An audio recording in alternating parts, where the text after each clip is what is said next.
नमस्कार दोस्तों। आज हम लोग बात करेंगे मेहुल चौकसी की गिरफ्तारी पे और उसमें भारतीय खुफिया एजेंसी रॉ की भूमिका के बारे में। जैसा कि आपको ज्ञात है कि भारतीय खुफिया एजेंसी रॉ के जो निदेशक हैं उनकी 27 मई को 1 साल के लिए कार्यकाल बढ़ा दी गई है और 28 मई को मेहुल चौकसी की गिरफ्तारी हुई है। मेहुल चौकसी की गिरफ्तारी डोमिनिका में हुई है। अभी हम आपको दिखाएंगे डोमिनिका और जो एंटीगुआ है दोनों को। तो आप पिक्चर देख सकते हैं, ये एंटीगुआ है और इसके बाजू में ही डोमिनिका है, नीचे साइड में आप देख सकते हैं और स्पष्ट तरीके से डोमिनिका का चित्र जो है। तो ये जो है कैरिबियन देश है और इसके पीछे की क्या पूरी कहानी है आज हम लोग डिस्कस करेंगे। मित्रों, जैसा कि आपको ज्ञात है कि 13,500 करोड़ का घोटालेबाज मेहुल चौकसी 2018 के प्रथम सप्ताह से यानी कि जनवरी के पहले सप्ताह से गायब है और 2017 में उसने अप्लाई किया था सिटीजनशिप के लिए एंटीगुआ का और एंटीगुआ में उसे सिटीजनशिप मिल गया था, जहां 2018 में वह पहुंचा।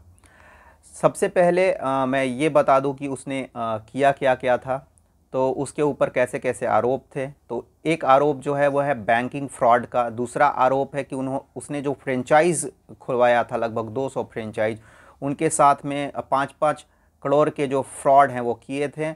और जब फ्रेंचाइज वालों ने उससे पैसे मांगने लगे, क्योंकि माल वो डिलीवरी करता नहीं था और ऊपर से धमकाता था, तो उसने जो है सबको धमकाना स्टार्ट कर दिया और बहुत सारे फ्रेंचाइज लेने वालों ने बजाबता कोर्ट में केस किया, मुंबई हाई कोर्ट में और कुछ और दूसरे जगह पर जहाँ जहाँ उनके निवास स्थान थे वहाँ पर उन्होंने अपने हाई कोर्ट में केस दर्ज किया और अभी वो केस लड़ रहे हैं। एक तो ये फ्रॉड हो गया। दूसरा फ्रॉड जो है वो है पीएनबी से लेन देन में। एक बैंक है पीएनबी का एक ब्रांच है मुंबई में जो लगातार कर्ज दिया करता था मेहुल चौकसी को, और वहाँ के जो प्रबंधक हैं बैंक के, उनकी मिली भगत से ये काम हुआ और सीबीआई ने उनका इंक्वायरी भी किया।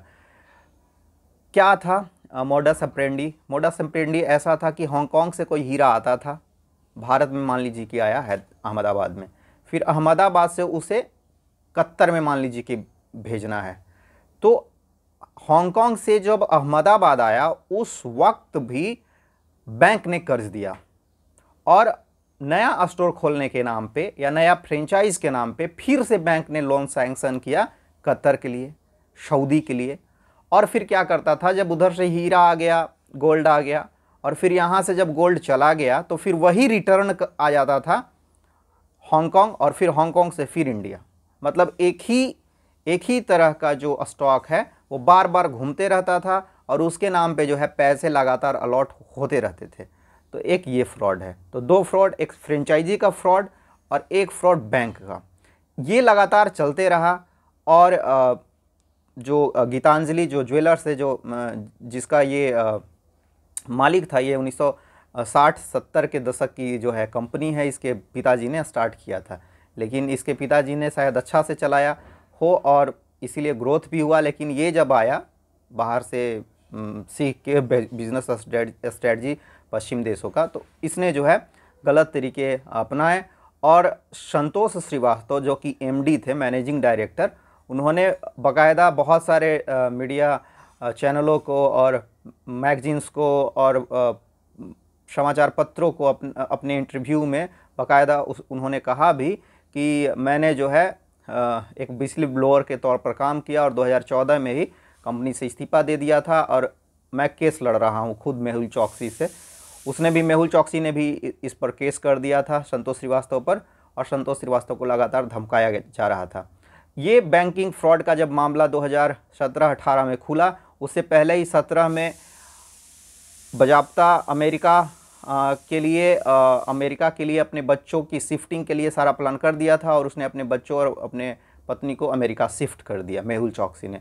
और 2017 में ही उसने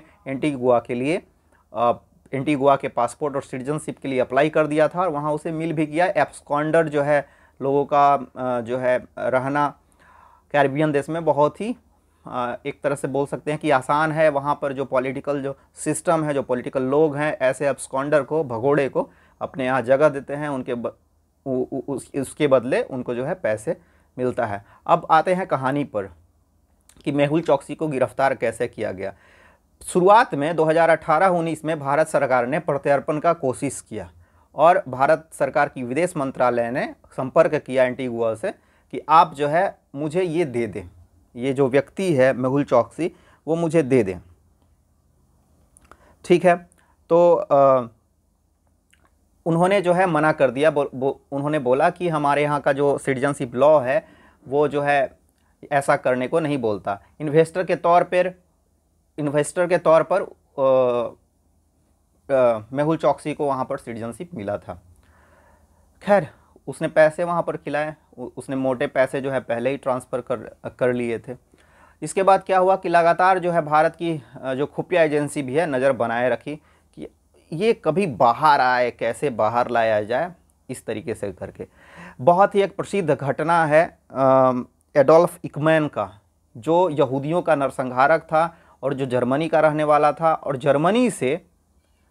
जर्मनी से एडोल्फ इकमैन को लाया गया था इज़राइल में, और इज़राइल में उसको फांसी दिया गया था।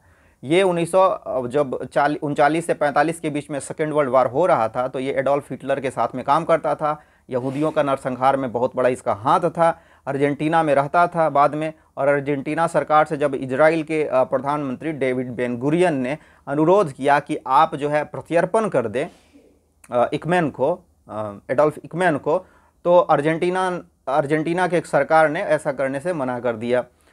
फिर इन्होंने क्या किया कि बाकायदा अपने लोग भेजे और वहाँ अपने वायुयान भेजे, जेट एरोप्लेन भेजे और वहाँ से उसको उठा लिया, ऐसा मोसाद ने किया था। तो ये लगभग वैसे ही घटना है। हुआ क्या इसके साथ में, भारत की जो खुफिया एजेंसी है इसके पीछे लगी हुई थी।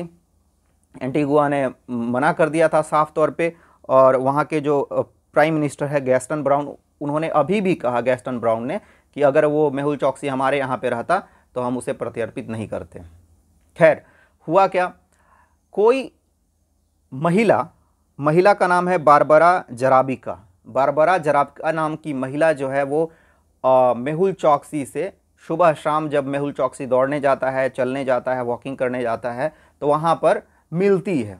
ठीक है, अपने आप को बोलती है कि मैं लंदन स्कूल ऑफ इकोनॉमिक्स से पढ़ी हूँ और मैं प्रॉपर्टी इन्वेस्टमेंट हूँ। इस तरीके से दोनों का मुलाकात होता है, और ये मुलाकात करीब 7-8 महीने पहले का बताया जा रहा है। अब क्या होता है कि जो बारबरा जराबिका है वो लगातार मिलना जुलना दोनों का हो जाता है, फ़ोन नंबर शेयर हो जाता है। अब किसी तरीके से अब जो है दोस्ती जो है बढ़ाना था, तो दोस्ती को उन्होंने जो है बारबरा जराबिका, नाम बहुत टेढ़ा है, तो उन्होंने उसके साथ में दोस्ती बढ़ाई, और ऐसा हुआ फिर कि लोग बाहर भी घूमने जाने लगे। ऐसा कहा जाता है कि बारबरा जराबिका जो है मेहुल चौकसी की गर्लफ्रेंड बन गई। फिर क्या हुआ कि बारबरा जराबिका जो है एक दिन बुलाई मेहुल चौकसी को 27-28 तारीख को, मई को, और ऐसा दावा है गैस्टन ब्राउन का कि गैस्टन ब्राउन ने कहा कि अपने गर्लफ्रेंड के साथ में मेहुल चौकसी जो है एंटीगुआ छोड़ के और डोमिनिका में चले गए। तो गैस्टन ब्राउन ने कहा कि डोमिनिका छोड़कर, आप देख भी सकते हैं, अपने गर्लफ्रेंड के साथ में एंटीगुआ छोड़कर अपने गर्लफ्रेंड के साथ में डोमिनिका गए थे, अच्छा मोमेंट बिताने के लिए और ज़िंदगी के मज़े लेने के लिए। भाई अरबपति आदमी है, बाहर में पैसे हैं उसके पास में। फिर क्या हुआ कि डोमिनिका में पहुँचे हैं, और डोमिनिका में अपना जो याट है प्राइवेट, उसे पहुँचे, और वहाँ पर जो है उनको कुछ लोगों ने, जैसा उनके वकील ने कहा कि कुछ भारतीय दिखने वाले लोग, उसने बोला है कि भारतीय दिखने वाले लोगों ने मेरी गिरफ्तारी की है, और उनको गिरफ्तार किया गया। उन्होंने जो है उनके साथ में झड़प स्टार्ट कर दी कि छोड़ो मुझे, जाने दो, तुम लोग कहाँ से आए हो, मैं यहाँ का सिटीजन हूँ, मैं तो यहाँ घूमने आया हूँ डोमिनिका, मैं तो एंटीगुआ का सिटीजन हूँ, तुम लोग कौन हो, कहाँ से आए हो वगैरह करने लगे। तो बजाबते जो है उनकी धुलाई कर दी उन लोगों ने। ये जो तस्वीर है आप देख सकते हैं यहाँ पर, ये जो तस्वीर है उसी के दौरान की है। और इनका जो आँख है वो सूजा हुआ है, चेहरा भी सूजा हुआ है, और ये देखिए हाथ पर जो है चोट के निशान है, आप देख सकते हैं तस्वीर में। तो इनकी जो है पूरी मजम्मत की गई, धुलाई की गई। इसके बाद इनका वकील का कहना है कि ये जो लोग थे भारतीय लोग, ये भारतीय खुफिया एजेंसी के लोग थे। ये तो बात यहाँ तक हो गई। उसी दिन दिल्ली से एक जो है जेट उड़ता है, प्राइवेट जेट, उसका वो जो है कतर का एक प्राइवेट जेट को हायर किया है भारत सरकार ने, ऐसा कहना है रिपोर्ट में। और ऐसा कहना है गैस्टन ब्राउन का, जो कि एंटीगुआ के प्राइम मिनिस्टर है, कि भारत से उड़ा हुआ एक जेट जो है A7CEE एग्जीक्यूटिव विमान है, A7CEE बॉम्बार्डियर, ये जो है जाता है डोमिनिका में और लैंड करता है। ये जो है 28 मई को ही 3:44 भोर में निकलता है यहाँ से, और 1:16 में डोमिनिका में चला जाता है। ये कतर का जेट है, प्राइवेट जेट, ये दिल्ली से जाता है। बाद में बताया जाता है कि उसमें वो जो जेट है वो लाने के लिए नहीं गया है, बल्कि सीबीआई के लोग जो हैं वहाँ गए हैं डॉक्यूमेंट्स लेके, क्योंकि कोर्ट में जो है मामला वहाँ चला गया है डोमिनिका में। प्रत्यर्पण के लिए भारत सरकार कोशिश कर रही है। तो 2 जून को जो सुनवाई होने वाला है, उसके पहले भारत सरकार चाहती है कि सारा का सारा जो डॉक्यूमेंट्स है जो उससे जुड़ा हुआ है, जो भगोड़ा के रूप में उसे साबित करता है, और जो दुनिया के लिए काम करने वाली जो इंटरपोल है उसमें वो रेड सूची में नामित है, ये सारा डॉक्यूमेंट्स लेके यहाँ की जो है सरकार, उसने एक जेट को, प्राइवेट जेट को भेजा, जो कि डोमिनिका में अभी भी है, वहीं पे रह रहे हैं लोग। और उन्होंने जो है बजाबते सूचित किया है गवर्नमेंट को, और गवर्नमेंट टू गवर्नमेंट बात चल रहा है। इस तरीके से जो है इसकी जो है गिरफ्तारी हुई है मेहुल चौकसी की। अब जो है कुछ बात जो यहाँ पर 1-2 बात समझ में आती है। मेहुल चौकसी के अब वकील का कहना है कि जो इसकी गर्लफ्रेंड थी बराबरा जराबिका, जो लंदन स्कूल ऑफ इकोनॉमिक्स से पढ़ी हुई है, वो जो है गायब है, उनका कोई अता पता नहीं है कि वो कहाँ गई। और ऐसा कहना है वकील का कि जिन लोगों ने गिरफ्तारी की, उन्होंने उनको गिरफ्तार क्यों नहीं किया, इनको सिर्फ गिरफ्तार किया, और फिर वो बराबरा कहाँ है। और वकील का अब कहना है कल के रिपोर्ट्स में, जैसा उसने बताया है, कि वो जो बराबरा जराबिका जो महिला थी, वो जो है अरेस्ट करने वाले लोगों के साथ में मिली हुई थी, क्योंकि वो गायब है, पता नहीं रस्मी तरीके से कहाँ गायब हो गई। तो ये था पूरा कहानी अरेस्टिंग का। मुझे लगता है कि आपको अच्छा लगा होगा।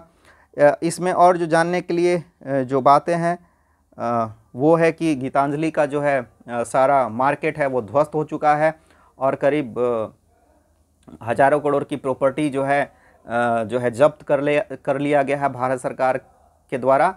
और नीरव मोदी जो मामा भांजा का रिश्ता है मेहुल चौकसी के साथ में, वो भी इस कांड में संलिप्त है। मतलब दोनों ने मिलकर ये फ्रॉड किया था। दोनों का फ्रॉड अलग अलग है, लेकिन दोनों का साथ साथ चला है, रिश्ता है, पारिवारिक रिश्ता। तो उसकी भी जो है लंदन से प्रत्यर्पण की कोशिश हो रही है। धन्यवाद मेरे इस वीडियो को देखने के लिए।